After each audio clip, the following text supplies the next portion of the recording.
దేవుని పరిశుద్ధ నామమునకు మహిమ కలుగునుగాక. ప్రభు పేరట మీ అందరికీ నిండు మనస్సుతో వందనాలు తెలియపరుస్తున్నాను. అందరికీ వందనాలు. పరిశుద్ధ బైబిల్ గ్రంథంలో నుండి అపోస్తులైన పౌలు తిమోతికి రాసిన మొదటి పత్రిక 4వ అధ్యాయం 8వ వచనం. శరీర సంబంధమైన సాధకం కొంచెం మట్టుకే ప్రయోజనం, కానీ దైవ భక్తి ఇప్పుడే కానీ ఫ్యూచర్లో కానీ అది అన్ని విషయాలలో అన్ని కాలాలలో మీకు ప్రయోజనకరముగా మార్చబడుతుంది. ఆమేన్ చెప్తాం గట్టిగా. అందరు మీ నోటితో చెప్పండి, దైవ భక్తి ప్రయోజనకరమైనది. మనకి లోకంలో ప్రయోజనకరమైనవి కొన్ని కనబడతాయి, ప్రయోజనం లేనివి నిష్ప్రయోజనమైనవి ఎన్నో కనపడతాయి. దేవుని బిడ్డలు నిష్ప్రయోజనకరమైన వాటి మీద మనస్సు పెట్టకూడదు. ఉపయోగం లేని వాటి మీద మనస్సు పెట్టకూడదు. సమయాన్ని వ్యర్థం చేసే వాటి మీద మనస్సు పెట్టకూడదు. తల్లి వాళ్ళ అబ్బాయి గురించి అన్న సెల్ ఫోన్ ఉంటే చాలు అన్న, వాడికి ఏముంటే చాలు? సెల్ ఫోన్ ఉంటే చాలు. చదువుతున్నట్టే చదువుతూ ఉంటాడా, పుస్తకంలో సెల్ ఫోన్ పెట్టుకుంటాడన్న. పుస్తకంలో సెల్ ఫోన్ పెట్టుకుంటాడట. అమ్మ వచ్చినప్పుడేమో ఆ పుస్తకం కనపడుతుంది, అమ్మ వెళ్ళిపోగానే ఫోన్ ఆన్ అయిపోతుంది. సరే, మరి అన్ని గంటలు నువ్వు మొబైల్ యూజ్ చేస్తున్నావు కదా, నీకు ప్రయోజనం ఏమైనా కలిగిందా? మంచి ఏమైనా నేర్చుకున్నావా?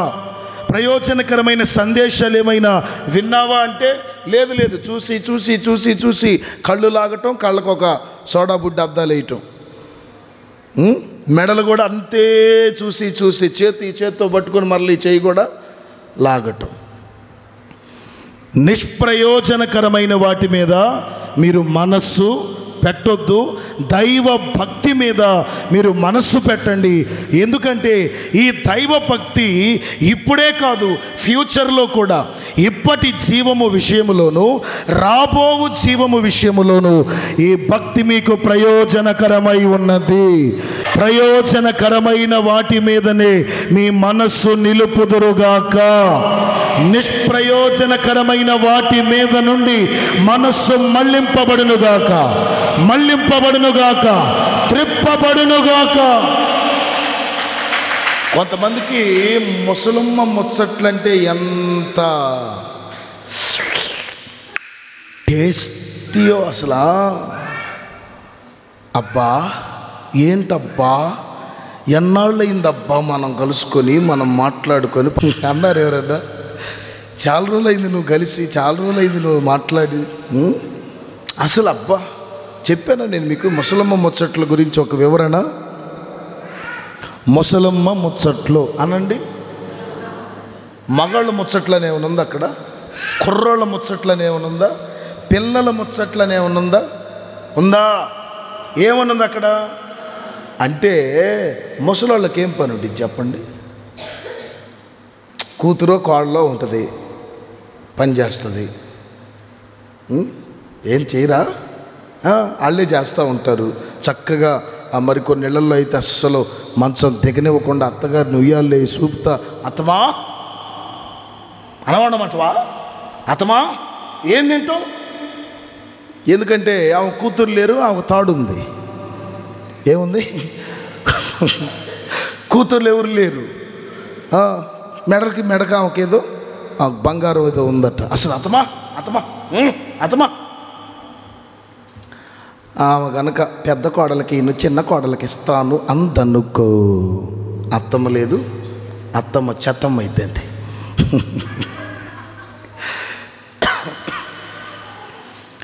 ఏం చెప్తున్నా నేను అసలు? ముసలమ్మ అంటే ముసలమ్మ ముచ్చట్లు అంటే ముసలోళ్ళకి పనే ఉండదు. ఇంట్లో ఉన్న పిల్లలు వాళ్ళు ఇల్లు పని చేస్తూ ఉంటారు. ఈ ముచ్చట్లు ఆడే వాళ్ళకి కూడా ఏ పని పాట ఉండదని అర్థం. దేవుని వాక్యం చెప్తుంది, ఆ ముసలమ్మ ముచ్చట్ల వలన ప్రయోజనం ఉందా ఎవరికన్నా? బాగుపడ్డాననే వాళ్ళ చేతులు ఎత్తండి, తన్నులు తిన్న వాళ్ళు తప్పితే ఆళ్ళ దగ్గర కూర్చొని ముసలము ముచ్చట్లాడి వద్దన్నానా ఇంటికి, వెళ్ళొద్దన్నానా వాళ్ళ ఇంటికి, మాట్లాడొద్దన్నానా వాళ్ళతో అని లేనిపోని తన్నులు తింటమే తప్పితే దానివల్ల ఏమన్నా లాభం ప్రయోజనం ఏమన్నా ఉందా? వాటి మీద నుండి మీ మనసు మళ్ళింపబడునుగాక, త్రిప్పబడునుగాక, ప్రయోజనకరమైన వాటి మీద మీ దృష్టి మీరు నిలుపుదురుగాక. మరి ఏది ప్రయోజనం చెప్పండి? దైవ భక్తి ప్రయోజనకరమై ఉన్నది. బైబిల్లో ఎంతోమంది భక్తులు ఉన్నారండి. నెంబర్ 1 భక్తిపరుడు ఎవరంటే యోబే. అందరి దృష్టిలో యోబుకి శ్రమ వచ్చింది. యోబు అంటాడు, షట్ అప్ యువర్ మౌత్, ఇది శ్రమ కాదు, దేవుడు నాకు పెట్టిన పరీక్ష. అక్కడ అపవాదికి దేవునికి మధ్యలో ఏం జరిగింది?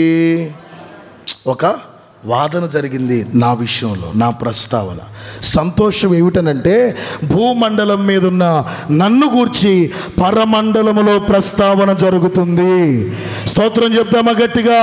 పిల్లలు చనిపోయారన్న బాధ లేదు, ఆస్తి పోయిందన్న బాధ లేదు, పంట పాడైందన్న బాధ లేదు, పశు సంపద అంతా చనిపోయిందన్న బాధ లేదు. ఎందుకంటే భూమండలం మీద ఉన్న నన్ను గూర్చి పరమండలములో ప్రస్తావన జరుగుతూ ఉంది. అపవాదితో దేవునికి మధ్యలో సంభాషణ జరుగుతూ ఉంది. ఆ సంభాషణ కూడా నన్ను గూర్చే జరుగుతుంది. ఆమేన్ చెప్పండి గట్టిగా. ఇప్పుడు మీరు ప్రార్థన అయిపోయి ఆమేన్ అనే లోపు అట్లా లటిక్కుని వచ్చి ముందు చేపి మీరు ఎట్లా వెళ్తున్నారు, మీరు ఎట్లా వెళ్తున్నారు? యేసుబాబు అన్నాను. ఇక్కడ యేసుబాబులు ఎంతమంది ఉన్నారు? అంతే. ఇక్కడ ఎంతమంది ఉన్నారు? 2 ఉన్నారు. ఇప్పుడు నేను యేసుబాబు గురించి ఇక్కడ ఏదన్నా మాట్లాడుతున్నాను అనుకో, యేసుబాబుకి ఎట్లుంటుంది?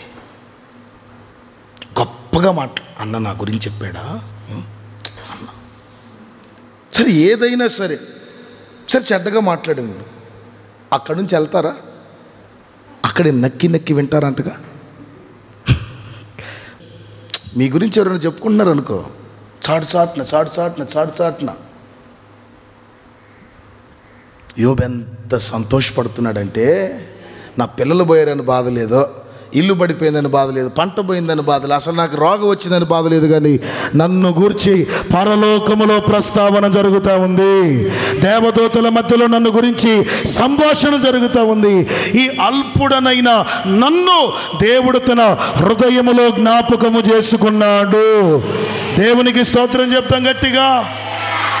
అక్కడ దేవునికి అపవాదికి మధ్యలో ఒక సంఘర్షణ జరిగిందండి. ఇప్పుడు ఇది పరీక్షగా యోబు భావించాడు కదా. ఇక్కడ ఈ పరీక్షలో యోబు గెలిస్తే అక్కడ దూతల ముందు ఎవరు గెలుస్తారు? మాట్లాడాలి గట్టిగా. ఇక్కడ యోబు ఓడిపోతే అక్కడ దూతల ముందు ఎవరు ఓడిపోతారు? ఆ మాట చిన్నగా అనాలి, గట్టిగా అనకూడదు. అవునా కాదా? ఇక్కడ యోబు గెలిస్తే అక్కడ దూతల ముందు ఎవరు గెలుస్తారు? ఇక్కడ యోబు ఓడిపోతే, అందుకే సార్ యోబుకి ఎన్ని శ్రమలు వచ్చినా ఆయన పడిపోలేదు, కృంగిపోలేదు, నీరసంగా మాట్లాడలేదు, ఏం దేవుడు అన్నట్లుగా అపార్థం చేసుకోలేదు. ప్రతి శ్రమను తట్టుకొని నిలిచాడు, తాను గెలిచాడు, దేవుణ్ణి గెలిపించాడు. చప్పట్లు కొడుతూ గట్టిగా స్తోత్రం చెప్తా. ఆత్మీయ జీవితం అనేది ఏదో శృతిమెత్తనగా చేసేది కాదు. క్రైస్తవ జీవితం అనేది ఏదో పూల మీద పాన్పు వేసినట్లుగా కాదు. ఆత్మీయ జీవితం అనేది ఒక ముండ్ల బాట, ఒక పోరాటం, ఒక యుద్ధ భూమి వంటిది. ఈ పోరాటంలో నీవు భక్తిపరుడు అయితే నువ్వు గెలుస్తావు, దేవుణ్ణి గెలిపిస్తావు. ఆమేన్. కొంతమంది ఓడిపోతున్నారు. వారి ఎదుట లోకం, వారి ఎదుట లోక కార్యాలు, వారి ఎదుట లోక ఆకర్షణ, ఓడిపోతున్నారు. వాళ్ళు గెలిచేది లేదు, దేవుణ్ణి గెలిపించేది లేదు. నిన్ను బట్టి దూతల మధ్యలో దేవునికి అపకీర్తి, భూలోకం సంగతి తర్వాత, మనల్ని బట్టి ఆయన అక్కడ సిగ్గుపడేవానిగా ఉండకూడదు. మనం గెలవాలి, ఆయన నామాన్ని గెలిపించాలి. ఆమేన్. ఇంకా వాక్యాల్లో గమనిస్తే సంసోను అనండి, ఎంత బలవంతుడు, ఎంత బలవంతుడు. సింహాన్ని గొంతు పిసికి చంపాడు. ఎంత బలం చూడండి ఒకసారి. 300 నక్కలను ఒకదాని తోకకు ఒకదాన్ని కట్టి తగలబెట్టాడు అరణ్యంలో. ఒక్క పచ్చి గాడిద దవడ ఎముకతో ఎంతమందిని చంపాడు? 1000 మందిని చంపాడు. చాలా బలం ఉంది, చాలా శక్తి ఉంది. కానీ ఆ బలాన్ని స్త్రీలకు ఇవ్వకుమని వాక్యంలో ఉంది, సామెతల్లో. నీ బలమును స్త్రీలకు ఇవ్వకుము. బలాన్ని ఇచ్చేశాడు. పూజారి కుమార్తె, ఎవరు? పూజారి కుమార్తెను ప్రేమించాడు. ఆ మాయ మాటల్లో పడిపోయాడు. తన బలమంతా పోయింది. ఫిలిస్తీన్లకు దొరికాడు. 2 కళ్ళలో ఎర్రటి చువ్వలు కాల్చి గుచ్చి గుడ్డివాణ్ణి చేసేసారు. తిరగలి విసిరేవానిగా మార్చారు. వాళ్ళ ఫిలిస్తీన్ల గుడి, దాగోను గుడి ఉంటే ఆ గుళ్ళో కట్టేశారు.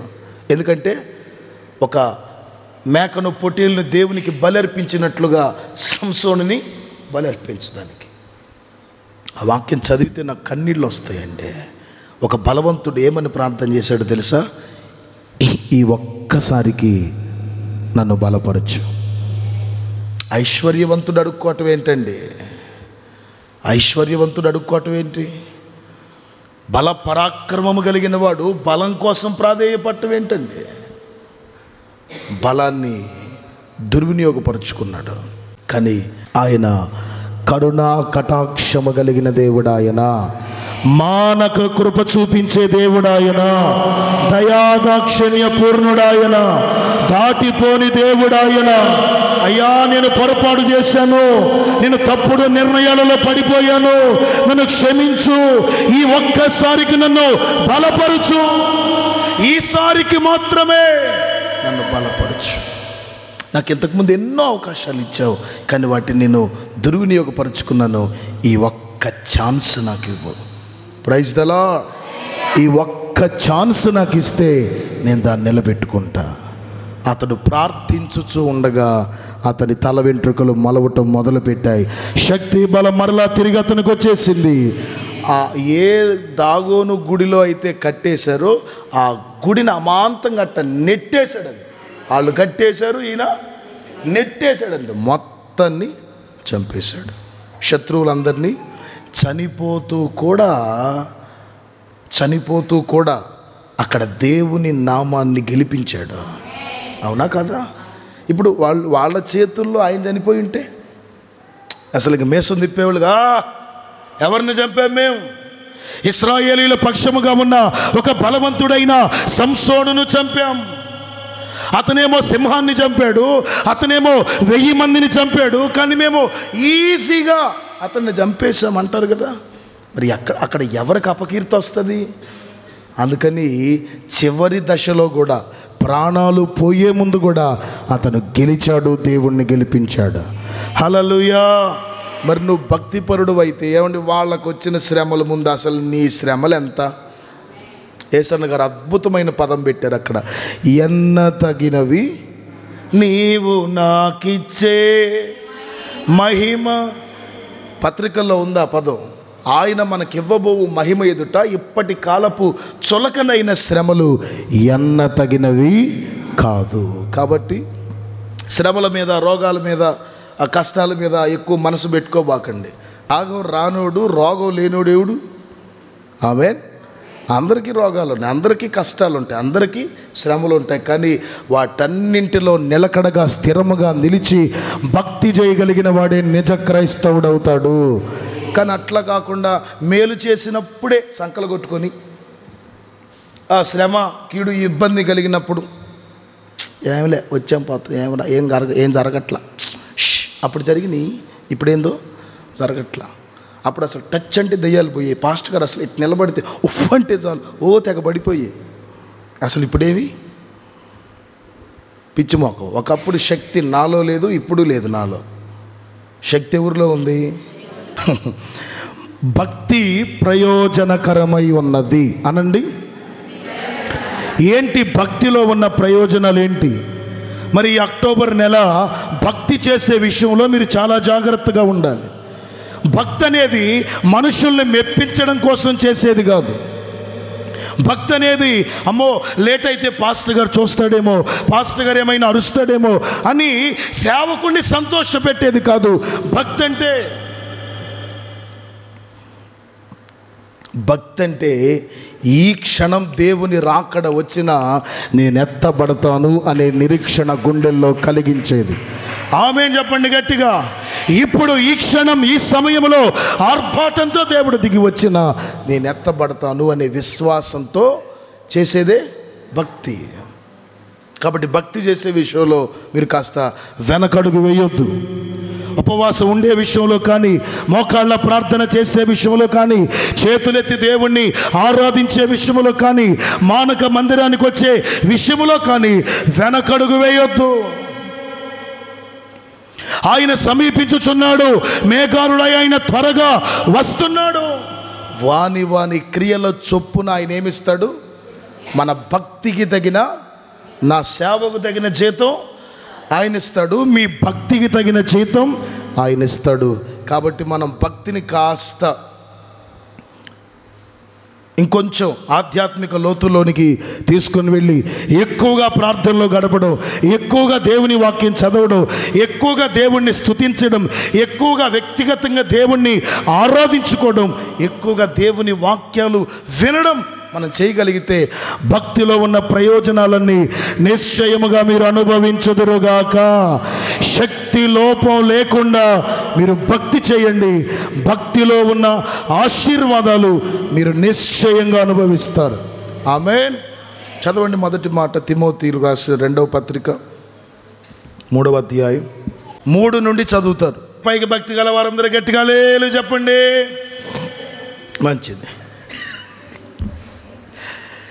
ఇప్పుడు భక్తిలో ఉన్న శక్తిని ఆశ్రయించే వాళ్ళందరూ గట్టిగా హల్లెలూయా చెప్పండి. పైకి భక్తి గల వారి వలె ఉండి భక్తిలో ఉన్న శక్తిని ఆశ్రయించని వారు కొంతమంది ఉంటారట. పైకి వాళ్ళు ఎట్లుంటారట? చెప్పాలి. పైకి ఎట్లుంటారు? వాళ్ళకి ప్రార్థన రాదు, కానీ పైకి రాదు, ప్రార్థన రాదు, ప్రార్థన చేసుకోవటం రాదు. మళ్ళీ పైకి వీళ్ళు భక్తి కలిగిన వారే. పట్టుమని 10 నిమిషాలు కూడా ప్రార్థన చేయటం రాదు, కానీ క్రమం తప్పకుండా దేవుని గుడికి వెళ్ళేవాళ్ళే, దేవుని మందిరానికి వెళ్ళేవారే. పైకి భక్తి కలిగిన వారిగా కనబడి ఆ భక్తిలో ఉన్న శక్తిని ఆశ్రయించని వారు కోకొల్లలుగా కనబడుతున్నారు. వాక్యం ఏం చెప్తుందంటే, నయవంచన లేకుండా, శక్తి లోపం లేకుండా మీరు భక్తి చేయండి. భక్తిలో ఉన్న మొదటి ఆశీర్వాదం ఏమిటి? భక్తిలో ఉన్న ప్రయోజనం ఏంటంటే భక్తిలో శక్తి ఉంది. అందరు చెప్పండి మీ నోటితో మాట. భక్తిలో ఏముంది? శక్తి ఉంది. నిజముగా భక్తి చేసేవానికి, యథార్థంగా భక్తి చేసేవానికి, నిష్కళంకంగా భక్తి చేసేవానికి ఆ భక్తిలో ఉన్న శక్తి ఏంటో తెలుస్తుంది. ఏదో పిల్లకాకేం తెలుసు చెప్పాలి, ఏదబ్బా అన్నట్టు లోతైన భక్తి చేస్తే ఆ భక్తి ద్వారా కలిగే శక్తి ఏంటో అర్థమవుతుంది. ఆమేన్ చెప్పండి గట్టిగా.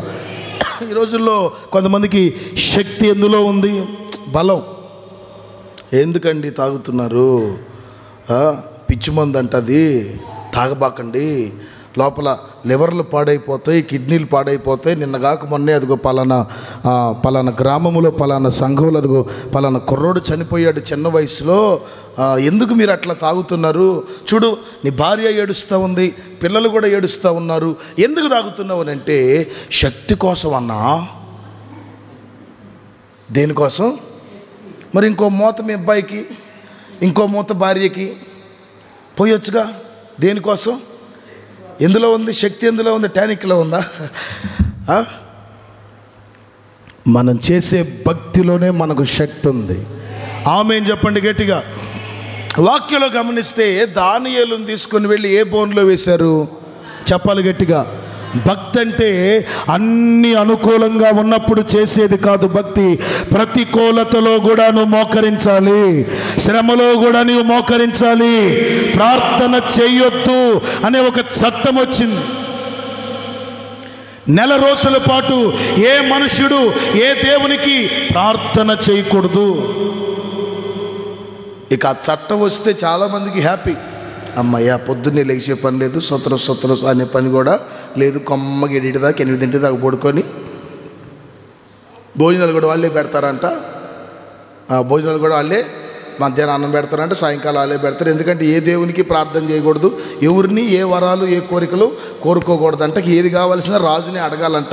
ఇదేదో భలే బాగుందని చెప్పి దేవుణ్ణి అడిగే పని లేదు, మనుషులను కూడా అడగాల్సిన పని లేదని ఇంకా అందరూ చాలా సంతోషంగా ఫీల్ అయిపోయారు. కానీ దానియేలు మాత్రం సింహాల బోనులోనికి వేసి సింహాలకు నేను ఎముకగా మొక్కగా మారిపోయినా సరే ప్రార్థన చేయటం మాత్రం నేను మానను. ఆమేన్ చెప్పండి గట్టిగా. మీ బోటోళ్ళను పంపిస్తే ఏ సలహా ఇస్తారంటే, రే దానియేలుగా నెల రోజులేగా, కొద్దిగా ఆగురా. ఎన్ని రోజులు? ఫ్యామిలీ ఉందిరా నీకు, ఏముంది? నెల రోజులే కదా. నిజమే, నువ్వు మంచివాడివే, నువ్వు భక్తిపరుడివే, నీకు ప్రార్థన అంటే భలే ఇంట్రెస్ట్ కాదనట్లా. కొద్దిగా ఆగు, ఈ నెల రోజులు ఆగు. ఈ నెల రోజులు ప్రార్థన చేసుకోకుండా ఏది కావాలన్నా అదిగో ఆ రాజుని అడుగుదాం. ఇప్పుడు ప్రార్థన చేసుకోవటం ఎవరన్నా చూశారనుకో, తీసుకెళ్ళి సింహాల బోన్లో వేశారనుకో, ఎందుకు నువ్వు అనవసరంగా చచ్చిపోవటం? ఈ నెల రోజులు ఆగు. తర్వాత అసలు ఎన్నిసార్లు కావాలంటే అన్నిసార్లు ప్రార్థనలు పెట్టుకుందాం, ఎంతసేపు కావాలంటే అంతసేపు ప్రార్థనలు చేసుకుందాం, ఈ నెల రోజులు ఆగు అంటారు. నెల రోజులు కాదు కదా, ఒక్క పూట కూడా ఉండను నేను ప్రార్థన చేసుకోకుండా. గట్టిగా చప్పట్లు కొడుతూ ప్రభువుకు స్తోత్రం చెప్దాం. ప్రభువా ప్రార్థన నేర్పయ్యా, ప్రార్థించకుండా నేనుండలేనయ్యా. భక్తిలో ఏముంది? గట్టిగా ఈ నెల రోజులు ప్రార్థన చేసుకోవద్దాం, కానీ ఒక్క పూట కూడా ఆగనని చెప్పి ముమ్మారు యెరూషలేము తట్టు కిటికీలు తెరిచి ప్రార్థన చేస్తూ ఉన్నారు. ఆల్రెడీ అసలు ఈ చట్టం పుట్టించిందే దానియేలు కోసం. అసలు పాయింట్, అసలు ఈ చట్టం పుట్టించింది ఎవరి కోసం? స్కెచ్ చేసి దానియేలును ఆ సీట్లో నుంచి తప్పించడానికి, ఆ చోటు నుండి తొలగించడానికి. ఇతను ఆ లంచాల దగ్గర దొరకట్లా, దొంగ లెక్కల దగ్గర దొరకట్లా. ఏమైనా దొంగ చూపు చూస్తాడంటే అది లేదు. ఎక్కడైనా దొరికితే ఏదైనా లోపం ఉంటే అతన్ని ఇక్కడ నుంచి ఈ ఉద్యోగం నుంచి తొలగించాలి, ఆ స్థానానికి ఇంకొకరు రావాలని ఎప్పటి నుంచో ప్లాన్ వేస్తున్నారు. ఎన్ని కోణాల్లో నిఘా పెట్టిన దానియేలు దొరకట్లా. చెయ్యని వాటిని అతనిలో వెతికితే అతను ఏం దొరుకుతాయి అతనిలో? అతను చేసే వాటినే చేయకూడదని చట్టం పుట్టిస్తే బాగుంటుందని విరోధుల ఆలోచన. నేను చెప్పింది అర్థమైందా మీకు? అతనికి లేని అలవాట్లు అతనిలో వెతికితే ఏం దొరుకుతాయి? అతనికి ఉన్న అలవాటు ఏంటి? గట్టిగా, అతనికి ఉన్న అలవాటు ఆ ప్రార్థనే చేయకూడదనే చట్టం పుట్టిస్తే మనోడు ఆగడం. ఇక తీసుకెళ్ళి భూమిలో వేసేస్తాం, సింహాలు వాటిని తినేస్తాయి. ఆ పోస్ట్ ఖాళీగా ఉంటే అది ఇక మనకే వచ్చేసి. ప్లానింగ్ మామూలుగా లేదు అసలు. మనం అనుకుంటాం ఇప్పుడు అసలు అబ్బో అని, కానీ అప్పట్లోనే ఉన్నాయి పెద్ద పెద్ద స్కెచ్లు, పెద్ద పెద్ద స్కీములు, స్కాములు మొత్తం ఉన్నాయి. అప్పుడే లోపలేసేసారు దానియేలుని. ఇక అందరూ అనుకున్నారు అయిపోయాడు దానియేలు, పాపం అయిపోయాడు. పాపం నేను ముందే చెప్పానా? అమ్మో పెద్ద భక్తి పరుళ్ళు అమ్మాయిను, ఈ నెల రోజులు ఆగితే తర్వాత ఎంతసేపు కావాలంటే అంతసేపు చూసుకోవచ్చుగా. దిగొచ్చాడు పైనుండి భక్తుడు. చూసావా ఏమైంది ఇప్పుడు? చెప్పండి ఏమైంది ఇప్పుడు? సింహాలు అదే మనం చూడు ఎంత తెలివిగా మెయింటైన్ చేస్తున్నాం, ఎంత తెలివిగా మేనేజ్ చేస్తున్నామో. అటు దేవుణ్ణి మేనేజ్ చేస్తున్నాం, ఇటు రాజును కూడా. ఆగు ఆగు ఆగు, నీ మేనేజ్మెంట్ ఎప్పుడో బాల్తా పడిద్ది. కానీ మొత్తానికి చప్పట్లు కొడతాను, సిద్ధంగా ఉండండి. ఒక మాట చెప్తాను నేను. భక్తిలో ఉన్న శక్తి ఎంత గొప్పదంటే అది సింహములను మించిన శక్తి. ఆమేన్ చెప్పండి గట్టిగా. క్రూరమైన మనస్తత్వం కలిగిన, ఏది దొరికితే దాన్ని పట్టి చీల్చి చెండాడగలిగిన సింహము కంటే శక్తి కలిగింది దైవభక్తి. దైవభక్తి. అందుకే భక్తి పర్ఫెక్ట్గా చేయండి. చేసే ప్రార్థన కాసేపైనా సరిగ్గా చేయండి, పర్ఫెక్ట్గా చేయండి. మనుషుల కోసం కాకుండా, మనుషులు సంతోషపడడం కోసం కాకుండా, దేవుని నామ ఘనత కోసం, దేవుడు సంతోషపడగలిగేటట్లుగా భక్తి చేయండి. ఆ భక్తిలో ఉన్న శక్తి సింహములను మించిన శక్తి. అక్కడే చూస్తారు, దానియేలు గ్రంథం 6వ అధ్యాయం 22-23లో ఉంటాయి ఆ మాటలు. కనుక దూత నంపించి ఏ హాని చేయకుండా, ఓకే రాజా, నీ దృష్టికి నేనేం నేరం చేయలేదు కదా, నేను సంతోషభరితుడై తీయుడని ఆజ్ఞ ఇవ్వగా బయటికి తీశారు. అతడు తన దేవుని యందు, ఎవరు అతడు తన దేవుని యందు భక్తి గలవాడు గనుక సింహాలు అతనికి ఏ హాని చేయలా. ఆమేన్ చెప్పండి గట్టిగా. మీరు భక్తి గలవారైతే విరోధులు మీకు ఏ హాని చేయలేరు, సింహాలు మీకు ఏ హాని చేయలేవు, శత్రువు మీకు ఏ హాని చేయలేడు. ఎప్పుడు మీరు భక్తి గలవారైతే. కాబట్టి వాక్యం వింటున్న మనం భక్తిలో ఉన్న శక్తిని ఆశ్రయించాలి. ఆ శక్తితో మనం నింపబడుతూ రావాలి. ఆ దైవ భక్తి రోగాలు మనకు ఏ హాని చేయకుండా, శత్రువు విరోధి ఏ హాని చేయకుండా. సింహం వంటి స్వభావం కలిగిన రాక్షసులు ఉంటారు. చిన్న సందు దొరికితే చాలు, మానవ స్వభావం కాదది, అది రాక్షస స్వభావం. వాక్యం చెప్తుంది, నీవు భక్తిపరుడవైతే ఏ సింహాలు నీకు ఏ హాని చెయ్యవు. ఆమేన్ చెప్పండి గట్టిగా. సింహపు నోళ్లను దేవుడు ఏం చేశాడట? సింహాలని బోనులో దేవుడు అట్లా నోళ్ళు మూపించాడంతే. ఇంకా అసలు నోరు మెదపడానికి వీల్లేదంతే. ఓరకొరకు అరవబాక, దేవుడు నోరు మూపెత్తడు అవసరమైతే. గెయిగైనా ఓరకొరక. హల్లెలూయా. ఓకే, మరొక విషయం చూద్దాం. యోబు గ్రంథం 4వ అధ్యాయం 6వ వచనం. 1 భక్తిలో శక్తి ఉంది. 2 నీ భక్తి నీకు ధైర్యం పుట్టింపదా.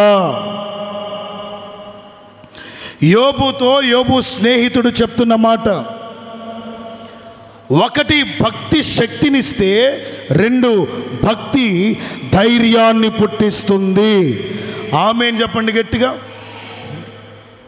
ఇంతకుముందు లగడపాడులో బాగా దెయ్యాలు వదిలి నన్ను అడిగారు ఒకళ్ళు, ఏమండి ఇంతకుముందు మీరు అసలు నిలబడితేనే దెయ్యాలు పడిపోయాయట, చెయ్యెత్తితేనే దెయ్యాలు పడిపోయాయట, మరేంటి అసలు ఇప్పుడేమి దెయ్యాలు వదలట్లేదేంటి, దెయ్యాలు పడట్లేదేంటి, అప్పుడు ఉన్న శక్తి ఇప్పుడు ఏమన్నా మీలో తగ్గిందా?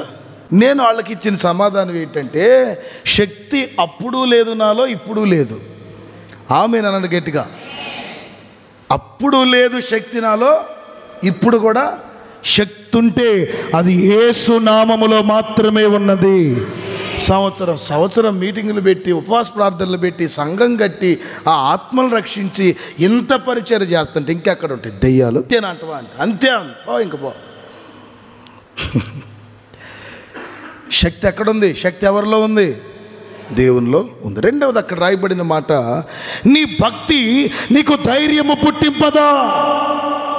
అంటే భక్తి చేసేవాడు పిరికివానిగా ఉన్నాడు. నిజముగా భక్తి చేసేవాడు, యథార్థంగా భక్తి చేసేవాడు, నిర్దోషంగా నిష్కల్మషంగా ఆత్మతో సత్యంతో నిర్మలమైన మనస్సాక్షితో భక్తి చేసేవాడు పిరికివానిగా ఉండడు. ఆ భక్తి అతనికి ఏమిస్తుంది? గట్టిగా అతను చేసే భక్తి అతనికి ధైర్యం ఇస్తుంది. ఈ రోజుల్లో చాలామంది పై భక్తి. ఏ భక్తి? పై భక్తి. వెళ్ళామా, వచ్చామా, విన్నామా, దండం పెట్టుకున్నామా దేవుడికి, అయిపోయిందా, ఇక అంతే. ఇంకెక్కడి నుంచి వస్తుంది నీకు ధైర్యం? ఇంకెక్కడి నుంచి వస్తుంది నీకు గుండె ధైర్యం, మనోధైర్యం? చేయవలసినంతగా, చేయవలసిన విధముగా నువ్వు ప్రార్థన చేస్తే, చదవవలసినంతగా నువ్వు దేవుని వాక్యం చదివితే, నువ్వు చేయవలసినంతగా శక్తి లోపం లేకుండా భక్తి చేస్తే, ఆ భక్తిలో గొప్ప ధైర్యాన్ని దేవుడు మన కొరకు దాచిపెట్టాడు. చేతులు పైకెత్తి చేతులు ఊపుతూ చెప్తాం గట్టిగా, చెప్పాలి గట్టిగా, హల్లెలూయా, హల్లెలూయా. బైబిల్లో యెహోషువను గురించి ఒక మాట రాయబడిందండి. యెహోషువ గ్రంథం 7వ అధ్యాయం 6వ వచనం. ఎందుకు బట్టలు చింపుకున్నాడు ఆయన? ఎందుకు నేలను ముఖాన మోపాడు? 3వ వచనం చదవమ్మా.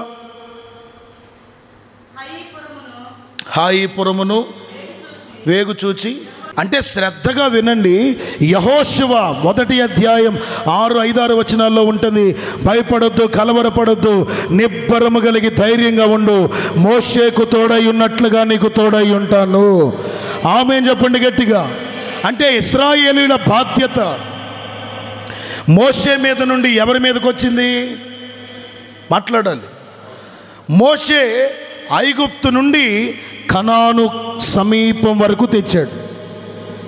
దేవుడు ఇక మోషేని అక్కడ ఆపి, మోషే ఇక నువ్వు చేసినంత చాలు, దా వచ్చేయి అని మోషేను ప్రభు తీసుకున్నారు. అదేంటయ్యా, ఇక్కడ దాకా తెచ్చాను కదా, ఇక 4 అడుగులు వేస్తే కనాను ఊరిలో దించినాక తీసుకో అంటే, నువ్వు చెప్పింది నేను వినాలా, లేకపోతే నేను చెప్పింది నువ్వు వింటవా? జీవమరణం యెహోవా వశం. గట్టిగా, జీవమరణాలు యెహోవా వశం. రాయికి వచ్చేయి చాలన్నారు. ఓకే ప్రభువా, తీసుకో తీసుకో తీసుకున్నాడు. ఇప్పుడు ఇశ్రాయేలీయుల బాధ్యత కనుచూపు మేరలో కనానుంది. కనానులో అడుగు పెట్టించేటట్లుగా చేయవలసిన బాధ్యత యెహోషువ మీద మోపబడింది. ఆల్రెడీ అతనికి ఒక వాగ్దానం ఉంది. నువ్వు నిబ్బరం కలిగి ధైర్యంగా ఉండు, మోషేకు తోడై ఉన్నట్లుగా నేను నీకు తోడై ఉంటాను. చప్పట్లు కొట్టండి గట్టిగా.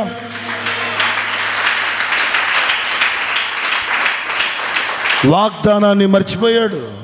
హాయి వాళ్ళని చూసి బెంబేలు ఎత్తిపోయి కలవరపడిపోయి, ఏమంటే యోర్దానును దాటించిన వీరుడు ఎవరు?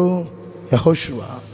చరిత్ర గ్రంథాల్లో చూస్తే ఇంచుమించుగా 31 మంది రాజులను ఓడించి ఇశ్రాయేలీయులను కనానుకు చేర్చాడట ఆయన. అంతమందిని ఓడించిన వాడు ఇక్కడ హాయిని చూసి, హాయి పట్టణాన్ని చూసి, హాయి సైన్యాన్ని చూసి బెంబేలు ఎత్తిపోయాడు. వస్త్రాలు చింపుకొని ముఖం నేల మీద మోపుకొని. ఏమైంది ధైర్యం?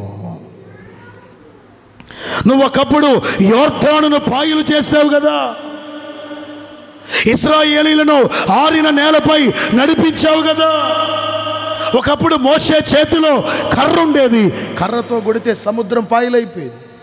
మరి నీ చేతిలో దేవుడు ఆ కర్ర ఏం పెట్టలేదు. ఏం చేశాడు తెలివిగా? మందసాన్ని ముందుంచాడు, యాజకులు నడిపించాడు. వాక్యం చెప్తుంది, అభిషేకించబడిన యాజకుల పాదాలు యోర్దాను నీటికి తగలగానే యోర్దాను పాయలైపోయిందట. హల్లెలూయా. మరి ఈ ప్లానింగ్ అంతా అయిందే, ఈ ప్లానింగ్ అంతా అయిందే. యోర్దానును దాటించాడు, నదినే చీల్చినవాడు ఒక్క రాజుకు భయపడుతున్నాడే. ఆల్రెడీ 31 మంది రాజులను ఓడించి ప్రజలను అద్దరికి చేర్పిస్తూ ఉన్నాడు. శక్తిహీనుడైపోయాడు, ధైర్యం కోల్పోతూ ఉన్నాడు. ఒకసారి మనం వెనక్కి వెళ్ళి ఆలోచన చేస్తే, ఒకప్పుడు మహాశ్రమలను మనం ఎదుర్కొన్నాం. ఎన్నో కష్టాలు, కుటుంబంలో మారు మనసు లేనప్పుడు, కుటుంబంలో రక్షణ అనుభవం లేనప్పుడు ఎన్నో దెబ్బలు తిన్నాం, ఎన్నో కష్టాలు పడ్డాం, ఎన్నో అగచాట్లు అనుభవిస్తూ వచ్చాం. ఇప్పుడు వాటన్నింటినీ తలంచుకుంటే ఇప్పుడు బెటర్ అంటారా, అప్పుడు బెటర్ అంటారా? ఎందుకు తన్నులు తప్పినాయనే ఏంటి? ఎన్ని తట్టుకున్నాం మనం, ఆమేన్. మన లైఫ్లో ఎన్నెన్ని చూసుంటాం, మన వెనక ఎన్ని భరించుంటాం. కానీ ఈ యెహోషువకు ధైర్యం, శక్తి కోల్పోతూ వచ్చింది. కానీ దేవుని వాక్యం ఏం చెప్తుందంటే, నువ్వు చేయవలసిన విధంగా భక్తి చేస్తే, చేయవలసినంతగా నువ్వు భక్తి చేస్తే, మనుషులను మెప్పించే విధంగా కాకుండా దేవుణ్ణి సంతోషపెట్టేటట్లుగా నువ్వు భక్తి చేస్తే, నీ భక్తి నీకు ధైర్యము పుట్టించునుగాక, పిరికితనాన్ని కొట్టివేయునుగాక, గుండెలో ఉన్న అధైర్యం తొలగిపోవునుగాక. దేవుడు పిరికితనం కలిగిన ఆత్మను మనకి ఇవ్వలేదట, శక్తియు ఇంద్రియ నిగ్రహము కలిగిన ఆత్మనే మనకిచ్చాడు. చాలామంది భక్తి బాగా చేస్తారు కానీ పిరికోళ్ళు. ఎవరు? పిరికోళ్ళు. ఈ తురకపాలెం గురించి కూడా నాకు ఫోన్ వచ్చినప్పుడు పెద్దోళ్ళే పిరికోళ్ళు అయ్యారు. నన్ను కూడా కొంతమంది, సార్ మీకెందుకులేండి ఈ ఊరితో, మీకెందుకులేండి అసలు, ఒకళ్ళ తర్వాత చచ్చిపోతున్నారు, తెగులంట, వ్యాధి అంట, రోగం ఏదో తిరుగుతుందంట. నేను అన్నాను, ఏను గరుపులే విన్నా నేను. ఇప్పుడు ఏలికి ఇకిలెత్తంటే నేను భయపడతానా? ఆమె చెప్పండి. ఏను గరుపులే ఈ పల్లెకి చేతబడి చేశారంటేనే ఉపవాసాలుండి ప్రార్థనలు చేసి పొలిమేర దగ్గరికి వెళ్ళి అర్ధరాత్రి మళ్ళీ మిమ్మల్ని రమ్మంటే మీరేడ భయపడతారోనని నేను ఒంటరిగా వెళ్ళి అక్కడ నూనె వేసి ప్రార్థన చేసి ఎన్ని చేసాం? ఏను గరుపులే విన్నాం. ఆమె చెప్పండి గట్టిగా. ఇప్పుడు ఏదో ఎలిక కొద్దిగా తోక జాడిస్తూ ఉంటుంది, దానికి భయపడితే ఎట్లా? ఎన్ని తట్టుకున్నాం మనం వెనక, మన జీవితంలో ఎన్ని భరించాం, ఎన్ని సహించాం. అధైర్యపడకూడదు, శక్తిని కోల్పోకూడదు. వాక్యం చెప్తుంది, భక్తి చేసేవారు ధైర్యవంతులుగా ఉంటారు. ఆఖరికి ఒక్క మాట చెప్పుకొని ముగిద్దాం. నిర్గమాకాండం 18:21. భక్తిలో ఏముంది? 2 భక్తిలో ఏముంది? గట్టిగా 2 భక్తిలో ఏముంది? ధైర్యం ఉంది. 3వది భక్తిలో ఏలుబడి ఉంది. భక్తిలో ఏలుబడి ఉంది అంటే భక్తి చేసేవాడు ఏలుబడి చేస్తాడు. వినండి, ఇశ్రాయేలీలు మొత్తం పురుషులే 6 లక్షల మంది, స్త్రీలు పిల్లలు కలగలిపితే అసలు అబ్బో చాలా ఎక్కువ. ఇశ్రాయేలీలు పురుషులే 6 లక్షల మంది, స్త్రీలు పిల్లలు అందరూ కలగలిపితే అబ్బో 30 లక్షల మంది బలగం. 10 మంది ఉండే ఇంట్లో ఎన్ని గొడవలు ఉంటాయి. టీవీ ఒక్కటే 10 మందికి చూడాలనిపిస్తుంది. పిల్లలు ఒకటి అడుగుతారు, ముసలోళ్ళు ఒకటి అడుగుతారు, ఆయనకేం క్రికెట్ కావాలి, ఈయనకే ఒక సినిమా పాటలు కావాలి, ఆ వంట పెట్టు ఈ వంట పెట్టు, యూట్యూబ్లో ఆ కూర ఎట్టో చూడు. ఒక టీవీకి ఎట్లా కుదురుతుంది ఎన్ని? మరి ఇశ్రాయేలీలు కూడా 30 లక్షల మంది కాల్బలం, ఎన్నో మనస్పర్ధలు, ఎన్నో విభేదాలు, ఎన్నో గొడవలు. వీటందరికీ లీడర్ ఎవరు? మోషే కదా. ఆయన ఒక్కడే తీర్పు తీర్చేవాడు. పొద్దున్నే వెళ్తున్నాడు, పొద్దు గూకినా రావట్లా. పొద్దున్నే వెళ్తున్నాడు, పొద్దు గృంగినా రావట్లా. మోషే మామొచ్చి ఒక ఐడియా ఇస్తూ ఉన్నాడు, ఇట్లాగైతే నీ ఆరోగ్యం దెబ్బతింటుంది, నువ్వు అన్నం ఎప్పుడు తింటావు, నువ్వు కుటుంబంతో ఎప్పుడు గడుపుతావు, అందుకని ఒక ఆలోచన ఇస్తాను చూడు. ఇశ్రాయేలీయులలో భక్తి పరులు ఎవరో కనిపెట్టు. ఆ భక్తి పరులలో ఒకనిని 1000 మందిగా అధికారిగా పెట్టు. మరొక భక్తి పరుణ్ణి చూడు, 100 మందికి అధిపతిగా పెట్టు. మరొక భక్తి పరుణ్ణి చూడు, 50 మందికి అధికారిగా పెట్టు. మరొక భక్తి పరుణ్ణి 10 మందికి. ఈ అధికారులందరికీ నువ్వు ఒక అధికారిగా ఉండు. ఆమేన్. అంటే భక్తిపరుడు ఏలేవానిగా ఉంటాడు, ఏలుబడి చేసేవానిగా ఉంటాడు. సాతాను నిన్ను ఏలుబడి చేయటం కాదండి, దుష్టుణ్ణి కూడా నువ్వు ఏలుబడి చేయాలి. ఆమేన్ చెప్పండి గట్టిగా. ఒక మాట చెప్తా, హృదయపూర్వకంగా మీరే ఆమేన్ అనుకుంటారు. మిమ్మల్ని బాధించిన వారందరినీ మీరు ఏలుదురుగాక. అసలు వచ్చేసింది ఆటోమేటిక్ ఆమేనని. ఏం బబులోను దేశంలో దానియేలు ఏలేవాడేగా, ఐగుప్తు దేశంలో యోసేపు ఏలుబడి చేసేవాడేగా. అట్లా ఏలేవారిగా, ఏలుబడి చేసేవారిగా, అధిపతులుగా, శత్రు బలమంతటి మీద అధికారం పొందిన వారిగా దేవుడు మిమ్మల్ని మార్చునుగాక. ఈ అక్టోబర్ నెలంతా భక్తిలో ఉన్న శక్తి, భక్తిలో ఉన్న ధైర్యం, భక్తిలో ఉన్న ఏలుబడి మీరు మీ కుటుంబాలు అనుభవించునుగాక. ఆమేన్.